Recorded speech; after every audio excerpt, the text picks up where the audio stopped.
Good morning, everyone. This is Shelby with Shelby Creations.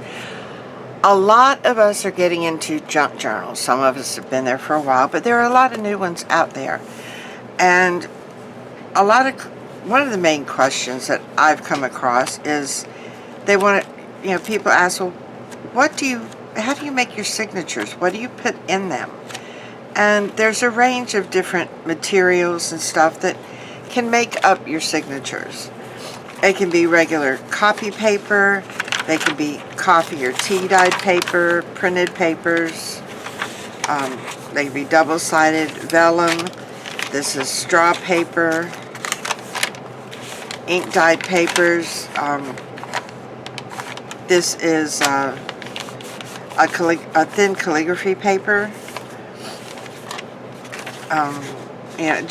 it could be old papers, new papers, pages from books and magazines,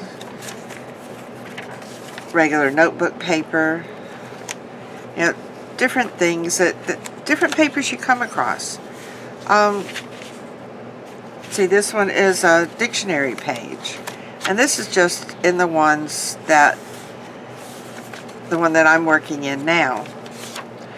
But and it's got a piece of double-sided cardstock on the outside. And it doesn't matter to me if my pages are higher or lower than my first page. It doesn't matter to me. Those that were wider, I simply fold over. So this is the one I'm working in now, but I've got a couple that I'm just starting. So this is how I usually start. I collect pages. This is coffee dyed, ink stained. There's regular paper. There's even a bag in here. Now, I did not cut the end off of this bag because I don't know if I want this end open or if I want the top open. I'll make that decision when I get there. There's old music page, straw paper, another little baggie. This is coffee dyed rice paper. And I've got a piece of vellum in the center because I was thinking about making this a pocket, but I don't know yet. But from my initial page, you see there's some sticking here, out here, some up here. Well, when I come in here to this one, I've got the option of folding it over when I get here and making a pocket that way. If it's too long, I can fold it up this way. So there's a lot of different ways. And then I like to close mine with a 3-hole pamphlet stitch. Very basic.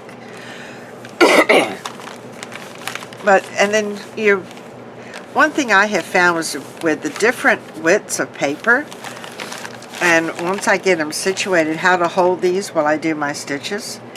Sometimes a regular paper clip will work, but it will barely touch the vellum. I used clips in the past, but as you can see, if I clip that one, it's not going to reach all the way. So then I found these large paper clips, and these work great because you can come in here and clip the whole thing. If I can do this one like that, and it'll hold your papers in place. I usually put one on this side and one on that side, and then do my stitching. Now I've got one here, where is it? For the one that I'm putting together now. And again, it's just a collection of pages. There's a printed page, there's, my usual stuff. There's an envelope there, more printed pages. So the way I do it, this one here, I wanted all my pages even on the bottom, the big pages, sort of even on the bottom. And again, find my center, just that easy.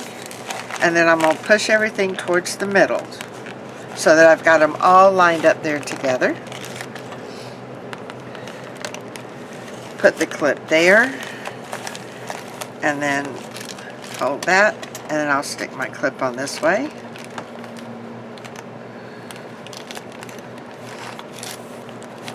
Now if I know I'm going to do more than one signature like I am today, excuse me, I'll put plenty of thread in my needle. But what I need to do now is to poke my holes. Now I go from seeing how most of my pages are going to be down this way. I want my holes a little off-centered here. So I figure out where I want my center. Now I've got the thick foam or the thick block of foam that I glued the pieces together, so it gives me something to stick into. I made that there, and I figure out where I want my center hole to be, and simply take my pokey tool and poke down. There's one. I'll come up a little ways on top of that, do my second, and then down here towards the bottom with my third. Now, you see my holes aren't quite even, but I'm not worried about that. Take my thread, my needle, and this is just a basic big darning needle. Go into my center, and then when it gets to the end, I want to hold on to that end and pull it through. And then come through the back, put it into that hole, and then come up. And then I'm going all the way down to this end one. Way down. Put my foam block back under there. Come down and pull that one out. Now when I get to this point, I'm going to hold all these threads over to the side and go back through the middle. If it'll let me go through there. Come on, there we go. Now, you see I've got not only this thread over here, but I've got the main thread over on one side. And then I'm going to pull that up and all the way through. Now, I've got this thread here and this one here, and this is lying in the middle because that's what's going to hold your pages together. Find my scissors. I'm just going to snip this off, set my needle aside. Now when I tie my knots, I want to pull it snug but not overly tight because then you'll rip into your holes. And I go through 1, 2, pull that snug, and then do another half knot. And there, I've got it. And it is just that simple. And all my pages are there. And a signature is done. But one thing that I saw a friend of mine, Charlotte Peterson, do on hers. She took a soapbox and made a mini journal out of it. I thought that was so cute. I've got to try it. So I did one signature for it already. But you'll notice how these pages are. They're like way too big for this little box. And it's on purpose because I may want to come in here and, you know, make this a tuck, a fold, a flip out. And I've got enough room to play with. If I, you know, want it only to come to the where the cover stops, I can bend it, you know, fold it all the way there and have enough to tear off or even come back for a tuck spot. And there's rice paper, there's vellum, there's dyed papers, notebook paper, music paper, you know, pieces of books, printed paper. It's whatever you want to put in there. And that's, I even have doilies in here. But that's what a junk journal is. It's the things that, and these are some papers I would have normally thrown away. But I can use them to make, you know, another journal. Set those aside because this one's going to have 2 in it. Now I know some of you are wondering, well, why do you, stitch your signatures before put them in here?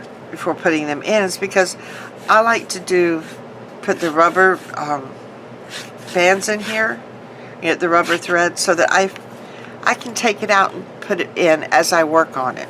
Makes it a lot more convenient than trying to hold it open and work, with everything there. So here I've got a piece of cardstock, the general collection that I have in the other one. I've got a long bag here, and just random array of papers. But what I want to do is sort of get them a little situated so that I know that when I come to sew my signature together, I'm going to at least grab something of most of these pages. So it looks about right. Let me find my center. Where is it? I think it's here. Yeah, here's my center. Now, what I want to do is get them all together, and I just push them down here in the middle real good, and then I'm going to clip them.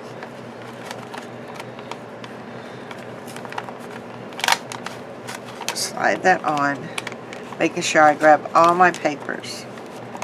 There goes one side. Hold that down there good. We'll come down here and we'll clip the other side, just like that. Now what I did was I went and I took a separate piece of paper and I marked how wide my cover is and 3 places for my holes. So I'll come in here in the middle, and what I'm going to do is I'm going to sort of eyeball it where it's going to go with that final, with my front page here. Set that down. I want to get that within the book. Alright, now find a pen,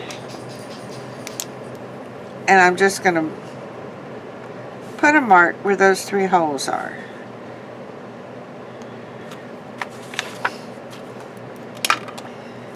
That way I know that no matter how long the pages are this way or wide, I'm still going to have it to where it will be centered and still fit in my book, because it's with the elastic binding, it's going to grab, so I want to be able to make sure. Let me start with my middle hole like I usually do. Now this takes a little bit because I've got cardstock in here.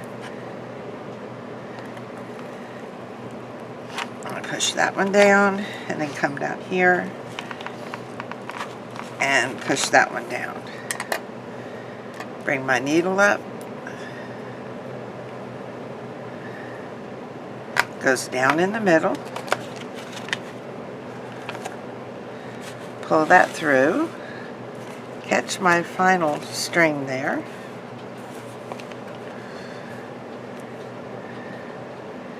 And let's see which one is. Pull it down some here. Now you can go in the top one, you can go in the bottom one, whichever one you like. I just prefer going in the top. Give me some more room here. Go in this way. And then I'll bring that over and hold that also. And then go back in my first hole.